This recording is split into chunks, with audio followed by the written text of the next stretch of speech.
立法委员陈廷辉表示，在开面风台期间，接到真侪里长甲里民的反映，因为雨量太大，造成未少的所在积用水，因此立委也是中央甲地方水利单位分别针对溪北甲安南区进行会勘。伫安南区的部分，针对公园、学堂甲南兴里，因为地势较低，当地里长建议，伫靠近闸门溪堤岸边、long水路来设立临时的抽水机，希望能够加速将水抽到闸门溪。伫这个部分又才牵涉到咱学堂，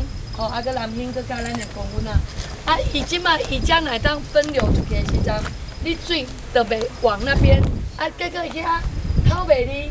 倒就等来恁遮就拢饮水啊。这一次就变这个样子，所以伊对遮加一条，把咱分流出去。疏洪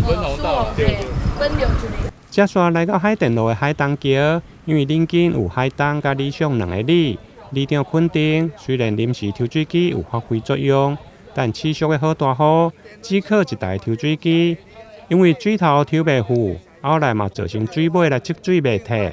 建议市府会用来加设抽水机。因为这个做了确实是有效，里长因两个里长拢有讲，确实是有效。可是现在就是量抽量不够，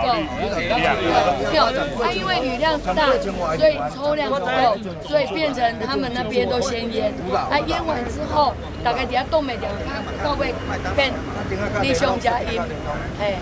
所以这边确实是要增加，回去评估一下。水尾要评估一下。因为迄天阮3点半左右接4点接，咱海东里才个拢会沦陷啊！伊会沦陷原因，阮拢有过来去看，是因为伊4期的迄个抽水机的迄口，其实拢抽袂完，咱抽我这边都拢固定伊50公分左右，迄你要哪抽？表示伊的水量已经超过遐，造成着你今日若加咧3期出来讲，是毋是今日就无迄个情形，无像即摆都加咧2期。针对地方的意见，立委陈廷辉嘛要求地方水利局尽速来规划。至于经费的问题，会向中央水利署提来核传分数，争取紧急的防洪经费，加相关的抽水站、箱涵、加排水系统的建设经费。台南新闻林根采访报道。